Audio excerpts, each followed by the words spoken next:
Welcome back, dear friends, to Sells Like Hotcakes video series. Today we're talking about Fulfilled by Amazon White Labeling Businesses, or FBA in short. The most important thing before you do anything else is to research a niche and find a product with a high demand and low competition that you are going to sell. In this video, I'm going to show you several examples and give you tips on how you can do it and how to avoid the main mistakes when you are starting. This video is rather long, but it's extremely important for you to succeed, so please take your coffee, relax, enjoy, and take notes. Here are the main rules and main mistakes that you need to avoid when you're just starting. What not to do. First of all, don't sell what you just think will work. Trust numbers, not feelings. You may be in love with some sort of product or idea or business, but it doesn't matter because the only thing that matters is what people need. You need to see the numbers and don't get married with the product. Remember guys, don't fall in love with your product, just trust the numbers. Even if you don't like the product or you don't find it inspiring, but a lot of people are buying it, then it might be a good idea to start selling it. Nobody is that excited about the garlic press or dog poop bags, but if it sells like crazy, it might be a way to go. Second point, don't sell what everyone else is selling. The competition can ruin your start. You know guys, there are tons of people selling, for example, food supplements, pills, jewelry, or beauty products on Amazon. It's really easy to think that if something sells very well, like lipstick, t-shirts, or iPhone cases, then you can just jump in and start selling it as well. The competition is fierce and it can ruin your start. You really don't want to get stumped by the huge competitions if you're just starting out. You want to find a way with maybe smaller niche products or related products instead of jumping on the main product. For example, if everyone is selling cases for iPhone or Samsung, you really don't want to sell just another case or a selfie stick.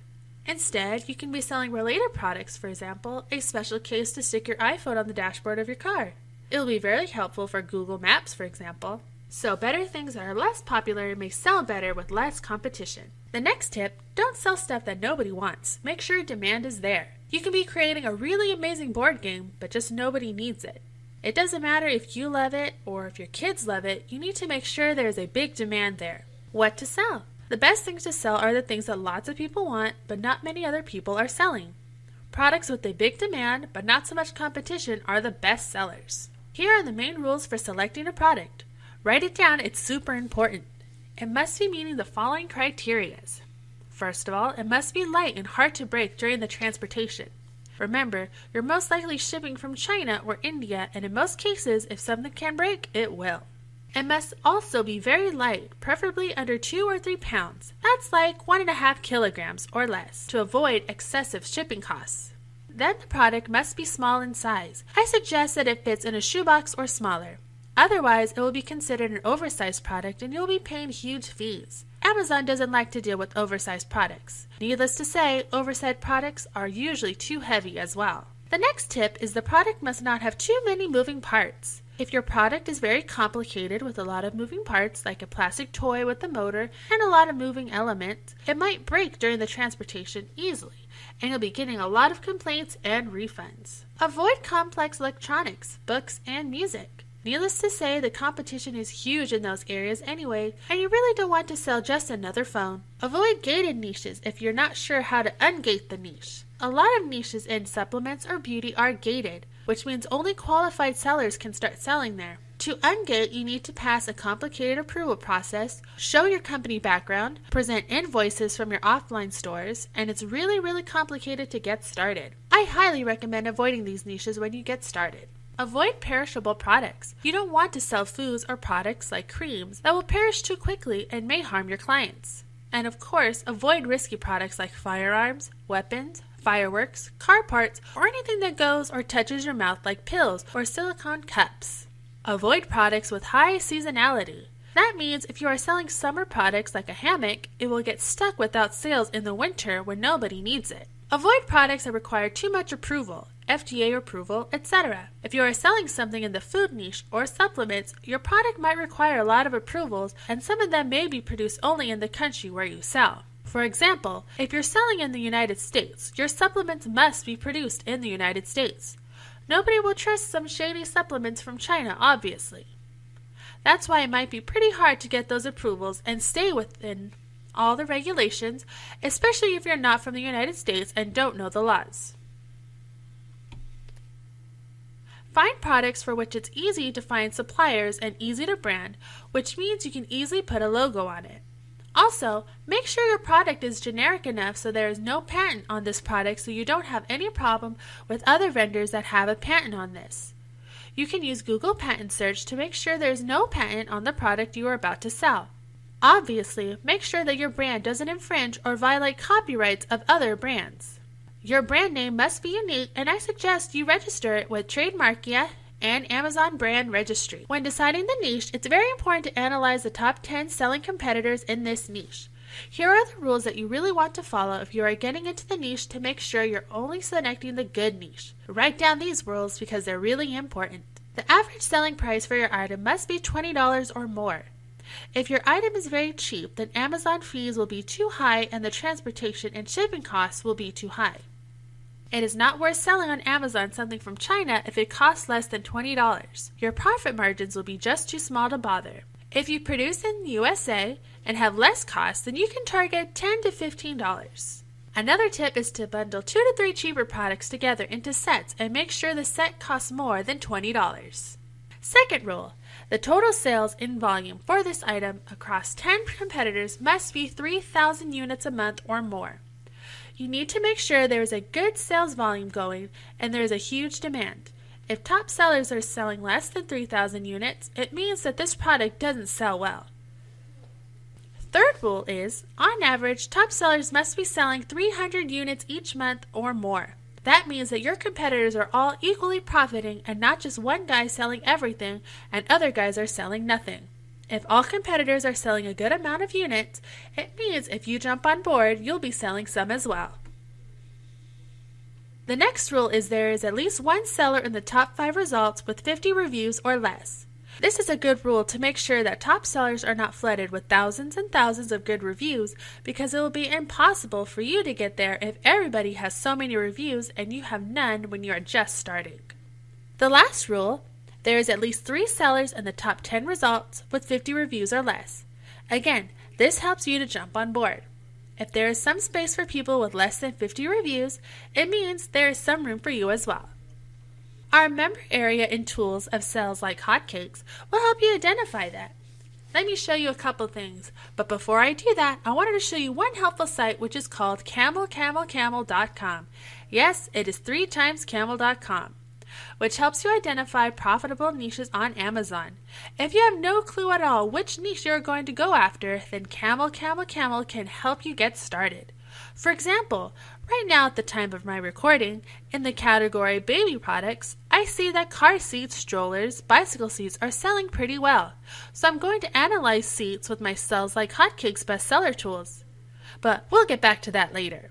Let's see another example first. In the home and kitchen category, I found several products. As you can see, the first one is a digital scale, which is just too cheap for me to bother. Remember, it must be over $20. The next one is some sort of multifunction device, which is a good price, but has too many moving parts so it can easily break. The next one looks like a magic bullet, which is again a good price, but has too many moving parts, and it's complex electronics, which means I will stay away because it might have a lot of problems as well. The next one is a cooking saucepan with a cover, which is super simple and it's not so big, and the price is really good as well, just $34, which is over $20.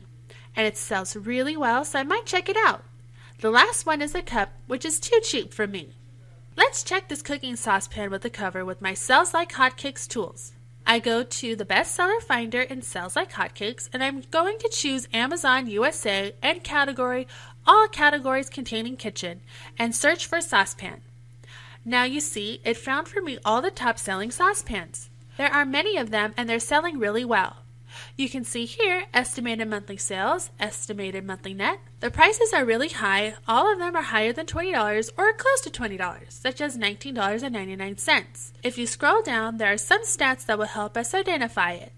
You can see average stats for the top sellers and recommendations. Total sales volume of top 10 sellers per month is almost 6,000, and remember I told you recommended is more than 3,000? So this fits well. On average, top 10 sellers are selling 653 units per month, and the recommended is over 300, which is really good as well, and it fit our criteria. Reviews: top 10 sellers has average of 57 reviews, and at least 8 of them have 50 reviews or less, which is perfect, which means I can get inside and start selling this. The only problem with it that I can see is that it might be a little bit too heavy and a little bit too bulky. A little bit too big to get started.